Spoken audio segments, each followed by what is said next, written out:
Olá, eu sou Carolina Cerqueira, eu sou pesquisadora, artista visual e doutoranda no PPG-ACL da UFJF. Olá, eu sou a Lohane, sou professora, pesquisadora e doutoranda do PPGAV da UFRJ.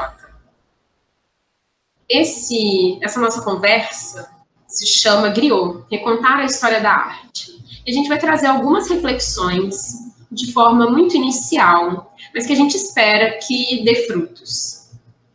A gente vai começar por pensar, já que a gente está falando do campo da história da arte, a gente está falando também de pesquisas que são desenvolvidas em um determinado espaço. E esse espaço é a universidade.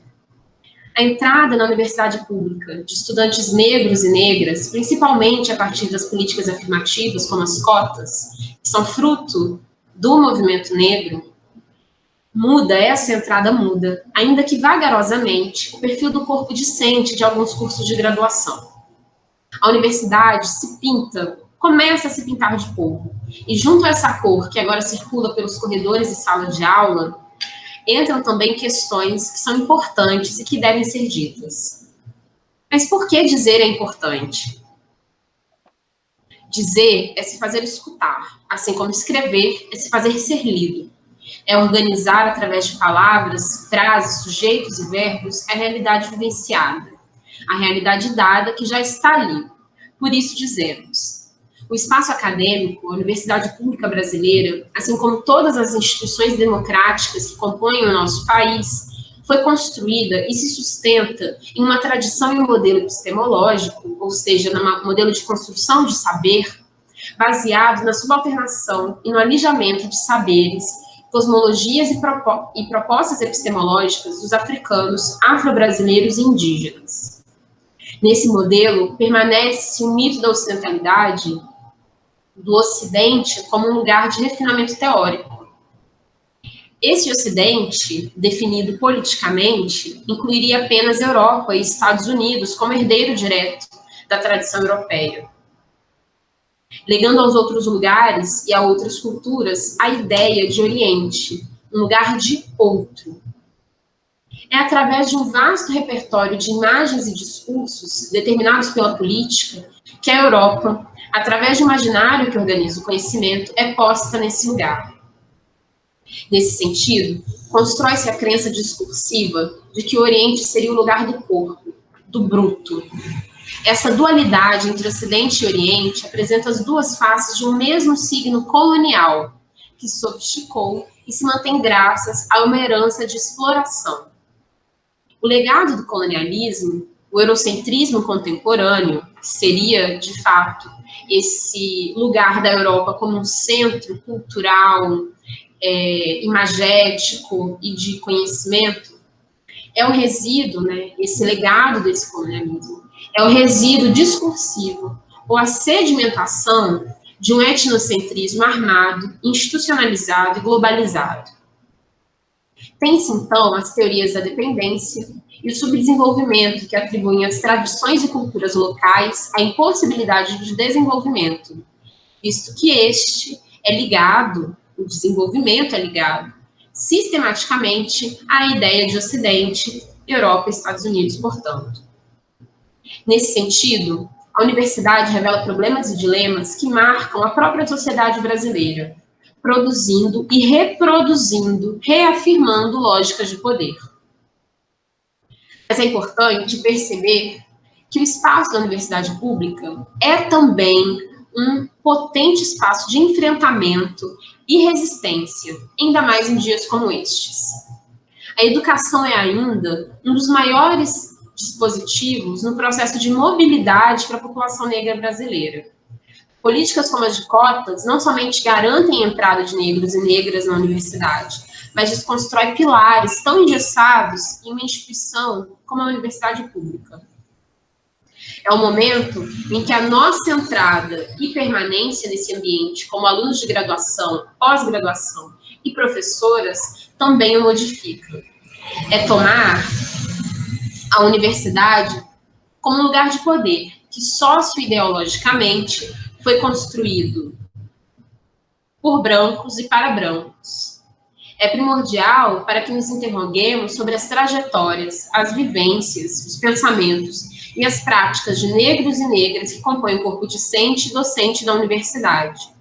A construção de uma intelectualidade antirracista passa por uma experiência afro-brasileira, multirracial e pluriétnica. Mas qual seria, então, a questão da história da arte nesse lugar? Para Frantz Fanon, existe o homem e o homem negro.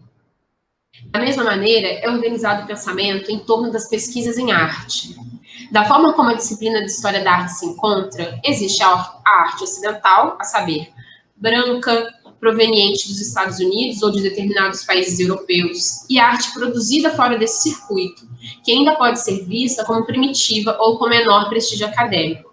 É como se organizássemos o pensar história da arte através da divisão entre o que é arte europeia e o que é arte não europeia.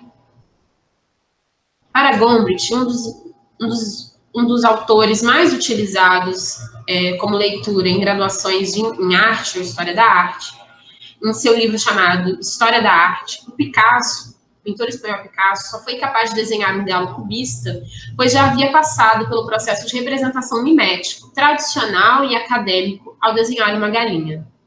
Essa narrativa pressupõe que necessariamente o artista precisa empenhar-se em uma trajetória acadêmica para então produzir algo com relevância para a história da arte, que fosse resultado de uma atividade intelectual de matriz europeia.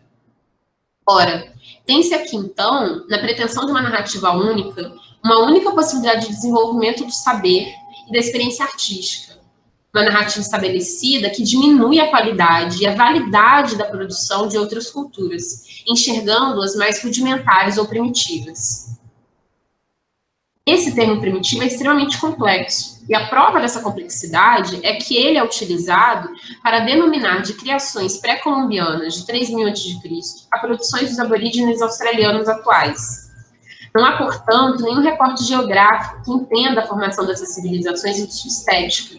Engloba-se o não ocidental, a entender o não europeu, em um único termo de esvaziamento. Como é necessário, então, novos modos de ver a negritude de urgente necessidade, segundo Bell Hooks, se ainda persiste o evidente olhar colonial em uma disciplina que trata da imagem. Já existe, dentro do campo da história da arte, uma extensa bibliografia sobre os problemas metodológicos da disciplina e de suas questões ao longo do tempo, que colocam esse ponto em discussão. O interesse aqui da nossa conversa e das nossas pesquisas reside na questão metodológica da disciplina a partir do alargamento do campo, da tipologia do objeto de análise e de uma redefinição cartográfica que aponta também para questões terminológicas. A abrangência metodológica, o cunhar de novos termos e conceitos a partir dos desafios atuais, entre eles a perspectiva decolonial, e demais questões que passam pela globalização da disciplina, conduzem a uma análise transdisciplinar da obra, o que leva ao confronto e à mudança do campo. Nessa perspectiva, uma revisão de paradigmas, conceitos, metodologias e autocrítica da disciplina se concretiza através de esforços de pesquisadores e pesquisadoras em história da arte no espaço acadêmico. Muitas vezes, esses esforços acontecem de forma individual, organizada em coletivos, e se relacionam diretamente às vivências pessoais desses pesquisadores e pesquisadoras. Mas quem fala? Grada Quilomba, em Memórias da Plantação, escreve a respeito do discurso. Grada Quilomba, em Memórias da Plantação, escreve a respeito do discurso branco sobre estudos acadêmicos feitos por pessoas negras, sobre racismo, a partir da própria vivência. Há a desqualificação do trabalho, por identificá-lo como específico, subjetivo, pessoal, panfletário, e baseado em opiniões e vivências, como antagonista do conhecimento e da erudição brancas. Esse discurso apresenta, segundo a autora, uma hierarquia violenta que determina quem pode falar. Uma hierarquia construída nessa lógica que já descrevi. Permanecer na pesquisa, nos estudos e nas leituras de bibliografias nesses temas Produzir artigos e publicações é, portanto, para a população negra universitária, também uma forma de resistência. Não existe produção acadêmica que não passe pelo sujeito. Pode ser uma afinidade com o tema, gostar de algo, ou que passe diretamente pela vivência. Grada Quilomba fala de demandar uma epistemologia que inclua o pessoal e o subjetivo como parte do discurso acadêmico, pois todas e todos nós falamos de um tempo e lugar específicos, de uma história e uma realidade específica. Não há, portanto, discursos neutros. Como Paula Duarte, artista de Juiz de Fora, comenta em sua obra, nem o sabão é neutro. Essa epistemologia menos assujeitada, que inclui os pressupostos já citados, lança uma possibilidade de produção de um conhecimento verdadeiramente emancipatório para grupos minoritários. E essa emancipação acontece na nossa passagem de objetos para sujeitos. Tornar-se sujeito é falar pela própria voz. A margem, esse lugar em que fomos colocados, é tanto um local de repressão como de resistência. É um local que nutre nossa capacidade de resistir à opressão, de transformar e de imaginar mundos alternativos e novos discursos. Fabular vida.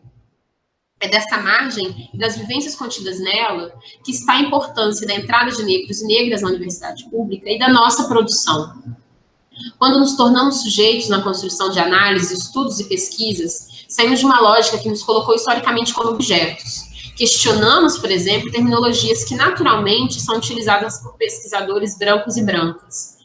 Um dos termos mais utilizados pela história da arte branco-brasileira, por exemplo, é o mestiço-mestiça.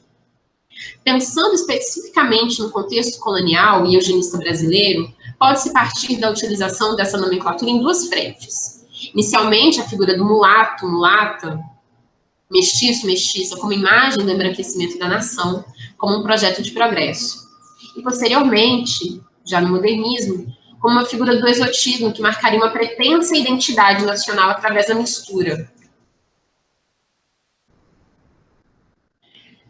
Mas são retratos, apesar dessa diferenciação, que tratam de um distanciamento da civilidade branca, que retratam pessoas negras, retratam a negritude com signos que remetem ainda à condição de peça exótica.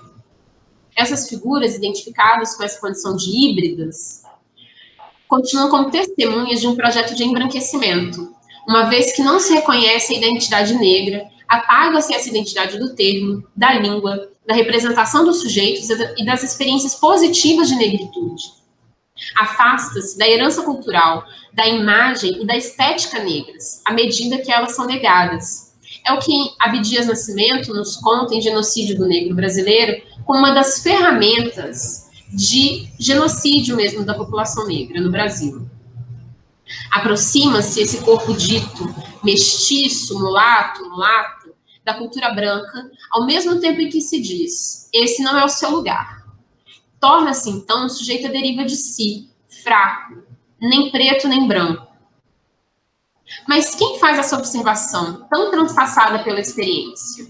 Quem é protagonista dos questionamentos em torno das imagens e discursos de arte da história da arte? Essa nova categoria de pesquisa, essa nova cartografia de pesquisa em história da arte, que graças a vozes antes silenciadas e às presenças que aqui se fazem, confronta, ocupa e toma, é que pode constituir e construir e pensar o futuro da disciplina. São os olhares e ações de artistas e pesquisadores, como nós, negros e negras, que forjaram as imagens, as leituras e as fabulações de realidades possíveis.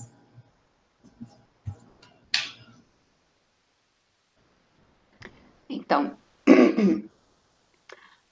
uma diferença entre a educação moderna europeia e a tradição oral africana encontra-se no fato de que o que se aprende na escola ocidental, por mais útil que seja, nem sempre é vivido, enquanto o conhecimento herdado da tradição oral encarna-se na totalidade do ser. Os instrumentos ou as ferramentas de um ofício materializam as palavras.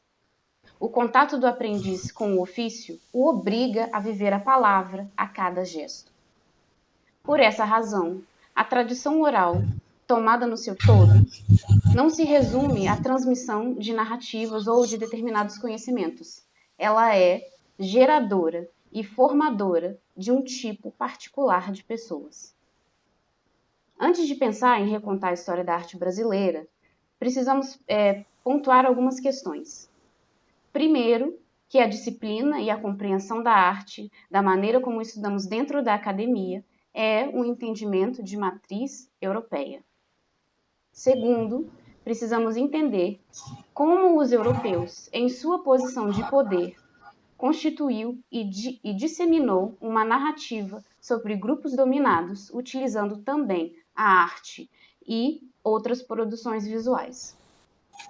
No caso da população africana escravizada, a situação de escravidão e o fenótipo passam a ser sinônimos e indicadores de inferioridade, que seguem marcando a existência dos descendentes de africanos no Brasil. O tráfico negreiro, a colonização e os estereótipos raciais, criadores de desprezo e de incompreensão, foram tão profundamente consolidados que corromperam os próprios conceitos da historiografia. E quais conceitos foram esses? Objetividade, confiabilidade das fontes e marco ideológico da corrente histórica analisada. E isso causou grandes danos no estudo do passado africano. Havia uma recusa em considerar os africanos como criadores de culturas originais que floresceram e se prosperaram através dos séculos por vias próprias, ou seja, fora do domínio europeu. Agora, quem é o africano representado, na maioria das vezes, na arte brasileira? Ele é uma essência racial imaginária, ilusoriamente inferior, utilizada para caracterizar todos os sujeitos oriundos do continente africano com determinada pigmentação de pele. Durante os séculos de dominação, o território imaginado Brasil pelos colonizadores europeus tem a sua identidade afetada por pelo menos dois conceitos fundamentais, que tomam diferentes implicações durante a história. Lembrando que também essa história é imaginada linear pelo grupo europeu. O primeiro desses conceitos é a raça, que se torna um problema a partir do momento que os colonizadores europeus encontram grupos indígenas e se sustenta até os dias de hoje. Já que o Brasil é um país com uma população multirracial, em sua maioria negra, incluindo pretos e pardos. O segundo conceito é a natureza, a fauna e a flora e o seu valor de fonte abundante de recursos naturais. Hoje, ao invés de traçar uma história convencional da arte, abordarei um ângulo um pouco diferente. Irei tentar observar as obras para além do olho treinado para ver apenas Europa e seus descendentes. Eu irei basear minha fala em trabalhos de artes, tentando criar um diálogo entre eles. Durante o período colonial e imperial, as representações de negros e negras eram comumente produzidas por europeus viajantes. E um dos interesses que eles tinham era a tarefa de catalogar as diferentes raças, diferentes grupos humanos que viviam no Brasil. Assim, o retrato, como um gênero que expressa a singularidade de um indivíduo, raramente representava africanos ou africanos brasileiros, lembrando que a abolição da escravatura no Brasil só aconteceu no ano de 1888. Em 1816, Dom João VI, depois de transferir a corte portuguesa para a cidade do Rio de Janeiro, em 1808, convidou um grupo de artistas franceses para virem até o Brasil. Foi a chamada Missão Cultural Francesa. E o objetivo dessa missão era criar a Academia de Belas Artes no Rio, onde os estudantes aprenderiam os fundamentos e técnicas de artes e arquiteturas vindos direto da Europa. Entre os artistas estavam o retratista Jean-Baptiste Debré, e ele estava na frente dessa chamada emancipação intelectual brasileira. Debré, que morou no Brasil por mais de 10 anos, e o seu trabalho Viagem Pitoresca e Histórica ao Brasil é um dos mais importantes documentos artísticos sobre o país. Debré admirava e elogiava o europeu por sua coragem de enfrentar o perigo de estudar comunidades primitivas. Em suas próprias palavras, abre aspas, quantos obstáculos tem que vencer o europeu corajoso que deseja ver de perto e nos seus hábitos o brasileiro selvagem, sempre acompanhado à beira de riachos, de lagos, os rios que cortam florestas profundas. E da onde vem essa ideia dessa coragem? Segundo o professor e filósofo jamaicano Charles Wade Mills, a jornada de exploração no léxico colonial é a jornada para longe da civilização, em direção a outro território, e é a expedição para o coração das trevas geográficas. Assim,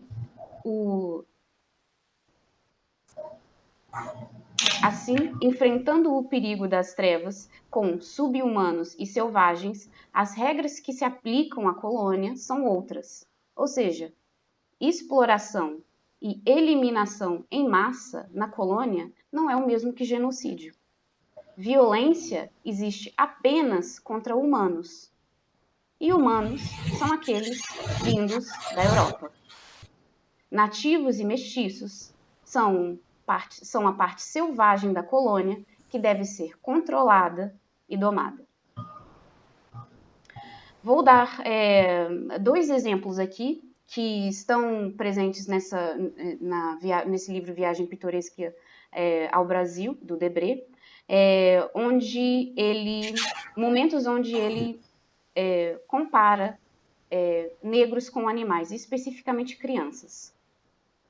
Primeiro, a prancha agora que a gente consegue observar, que é a prancha número 54, que se chama Uma Senhora Brasileira em Seu Lar. O Debré diz, abre aspas, perto dela e ao seu alcance acha-se o bongá, um cesto, para roupa branca. Entreaberto, deixa ver a extremidade do chicote, inteiramente de couro, com o qual os senhores ameaçam os seus escravos a todo instante. Do mesmo lado, um pequeno macaco, preso pela corrente em um dos encostos do móvel, serve de inocente distração para a dona da casa. Embora seja um escravo privilegiado, com liberdade de movimentos e trejeitos, não deixa de ser reprimido de quando em quando, como os outros, com ameaças de chicotadas. Fecha aspas. E o Debré continua no parágrafo seguinte, abre aspas. Os 2 negrinhos, apenas em idade de engatinhar, e que gozam, no quarto da dona da casa, dos privilégios do pequeno macaco, experimentam suas forças na esteira da criada. Fecha aspas. O segundo exemplo é a próxima prancha, a prancha 55, que se chama O Jantar no Brasil.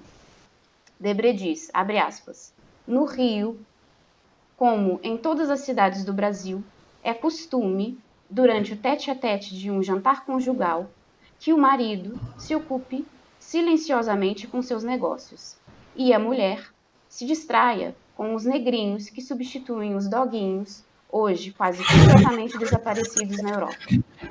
Esses molecotes, mimados até a idade de 5 ou 6 anos, são em seguida entregues à tirania dos outros escravos, que os domam às chicotadas e os habituam, assim, a compartilhar com eles as fadigas e os dissabores do trabalho.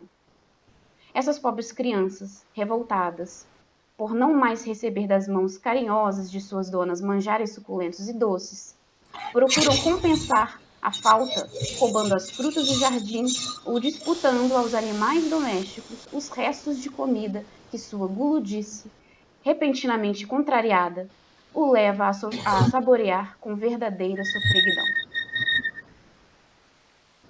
Interessante notar aqui os adjetivos escolhidos por Debré para caracterizar os negros e a mulher branca dona da casa, dona dos negrinhos mimados.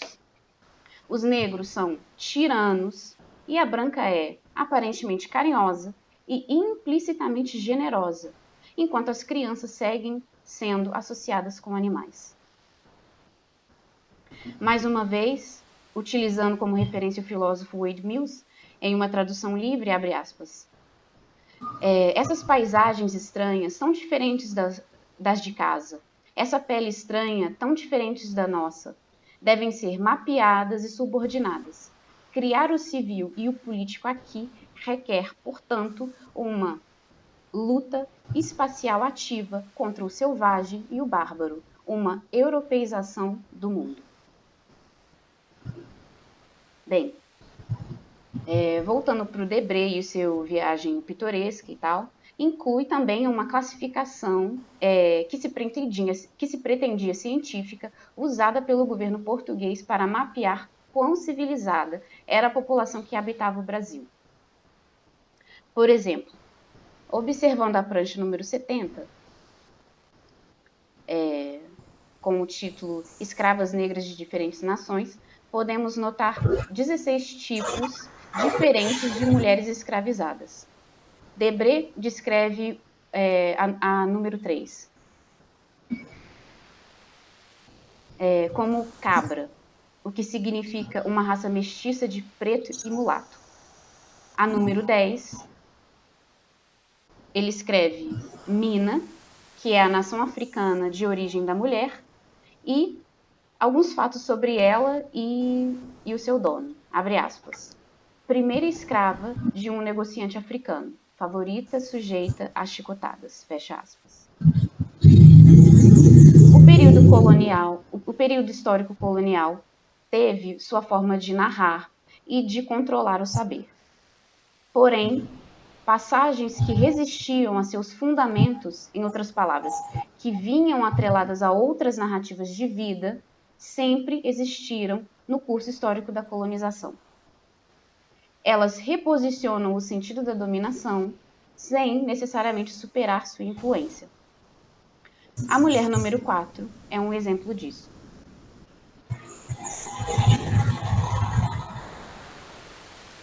Ela está vestida, como Debré nos informa, para levar o filho do patrão para ser batizado.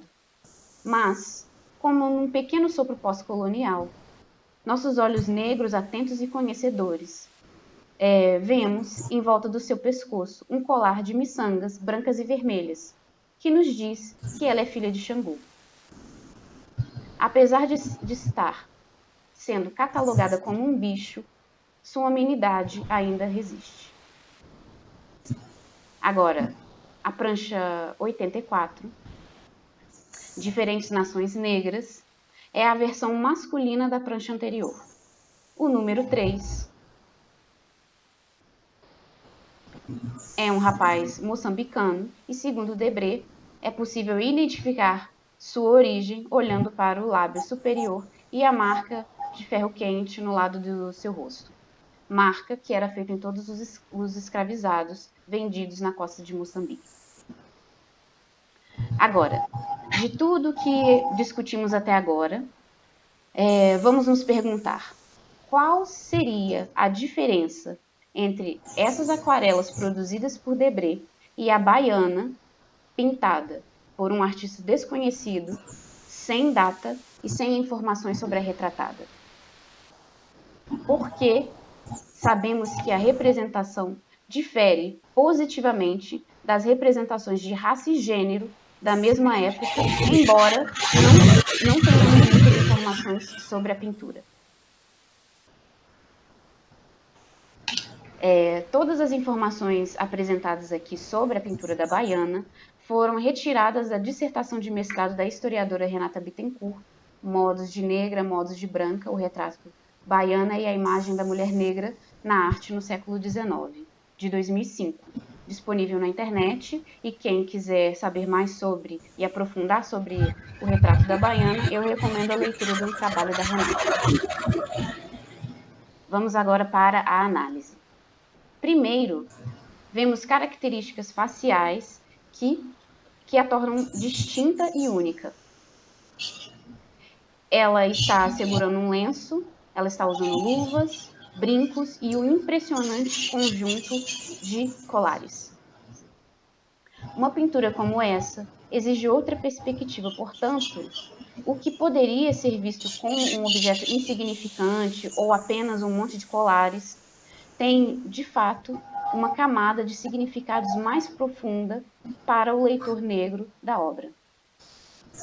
Os mesmos olhos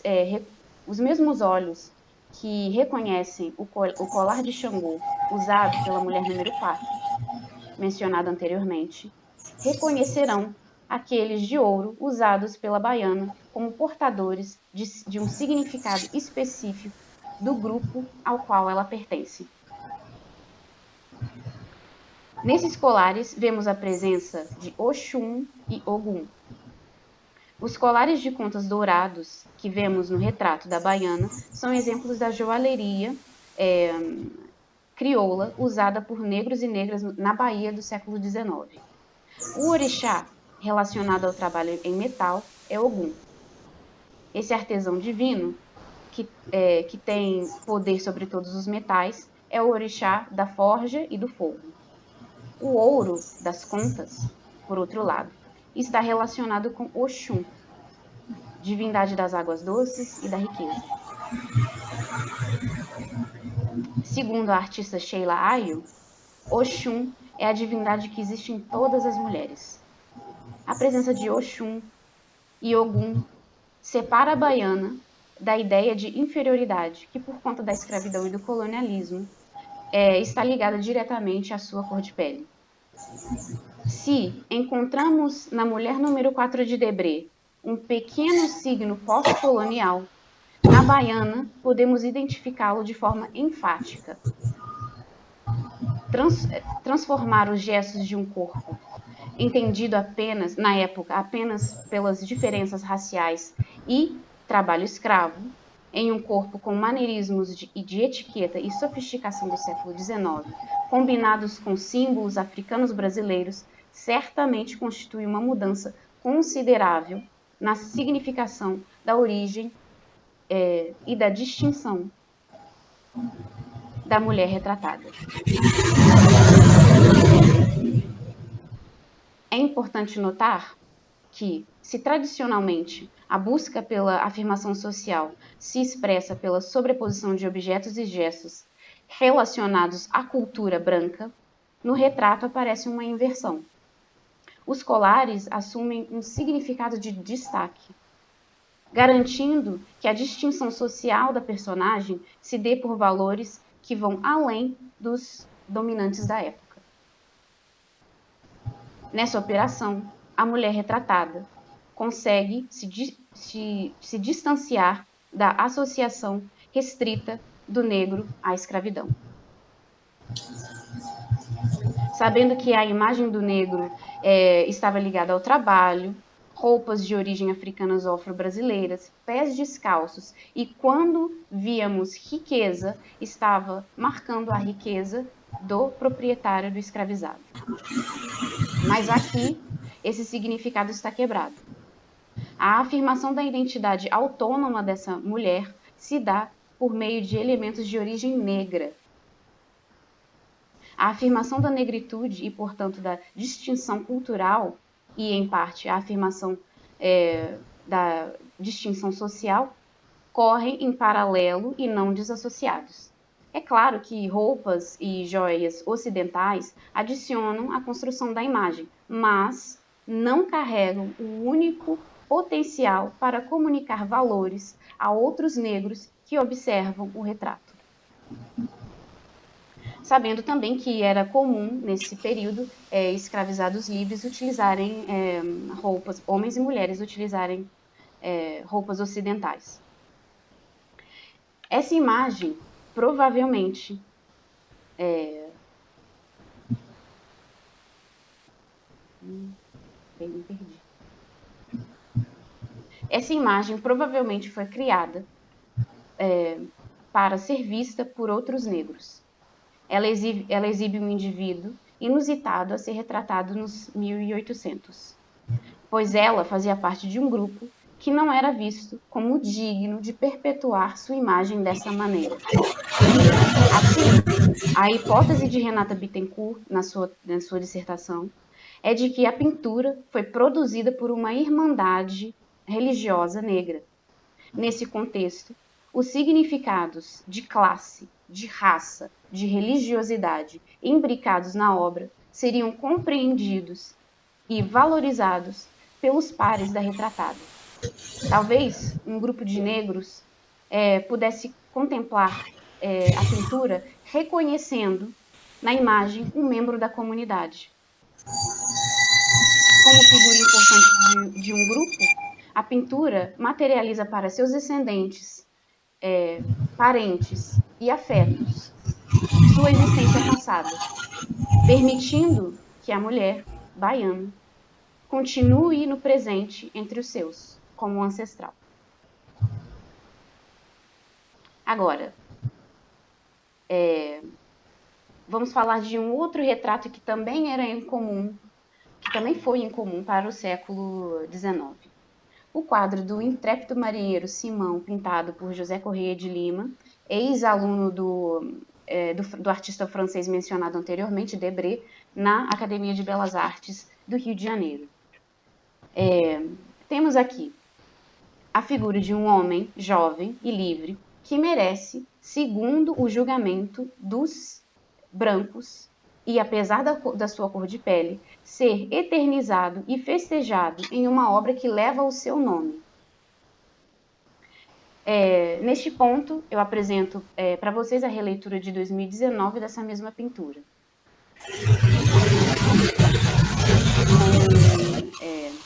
Essa obra com o título Simão Sem Título e com ela a suspeita, né? O Simão Sem Título observa o seu entorno como se procurasse alguma coisa, como se questionasse, como assim? Diferente da baiana, o Simão foi pintado por mãos brancas. Portanto, numa época que percebe o negro como primitivo, de uma classe inferior de seres humanos, o que faz de Simão uma exceção?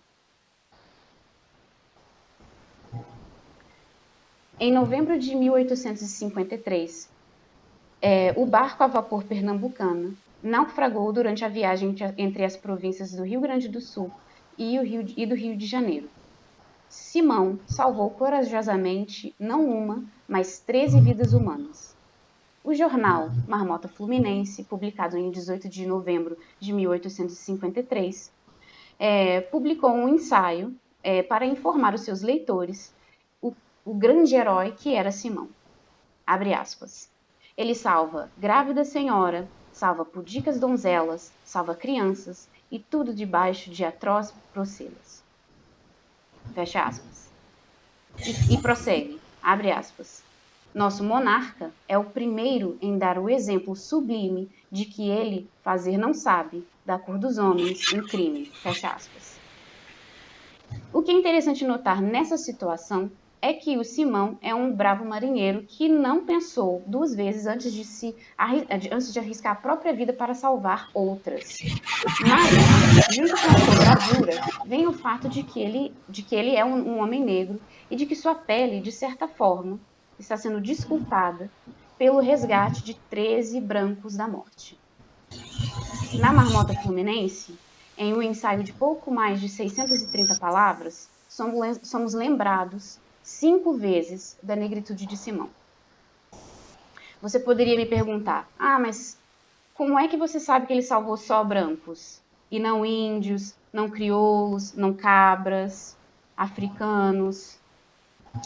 Porque essas 13 pessoas são descritas pelos jornais como senhora, donzela, criança. E agora eu devolvo a pergunta. Quem nunca foi racializado? Quem é neutro?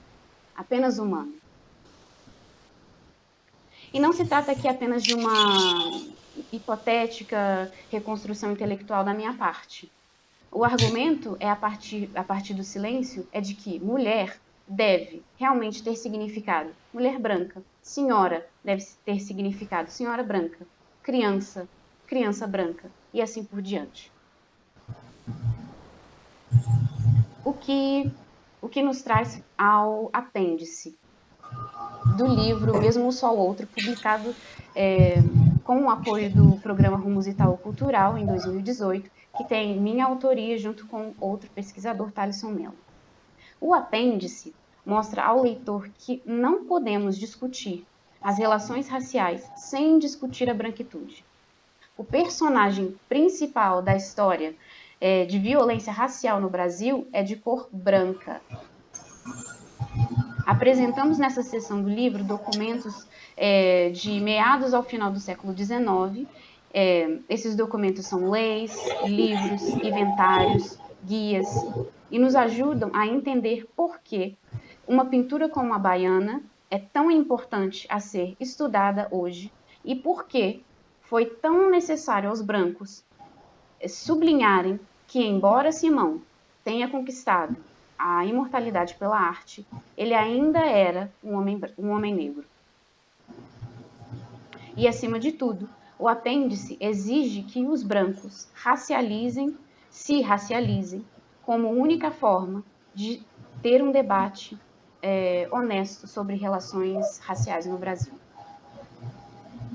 Se nós, negros, carregamos o estigma da escravidão, os brancos deveriam, como um mínimo, reconhecer o horror que anda de mãos dadas com sua branquitude ao longo do tempo. No século XIX, a forma desse horror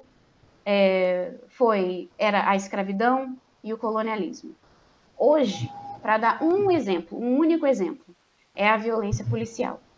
No Brasil, o alvo mais comum da violência policial são meninos negros, com idades entre 13 e 29 anos. A cada 23 minutos, morre um jovem negro assassinado no Brasil. Sobre o fato de muitos dos policiais serem também negros, Emicida nos lembra que quem disparou usava farda, quem te acusou nem lá não estava. E agora, para finalizar minha fala, eu gostaria de concluir indicando e apresentando um trabalho de um artista vermelho, preto e rosa. O viver, como eu mencionei no início da minha fala, é a obra do vermelho, do preto e do rosa. Assim, da mesma forma que a tradição oral, ela é geradora e formadora de um tipo particular de pessoas. O vermelho performa na vida e não apenas no espaço habilitado por instituições para a arte acontecer. Carregando símbolos da existência marginalizada do corpo negro, ressignifica no cotidiano nossos desejos, nossas emoções e nossas relações interpessoais. É uma bonita virada em primeira pessoa da noção de vida a partir da cor. Obrigada.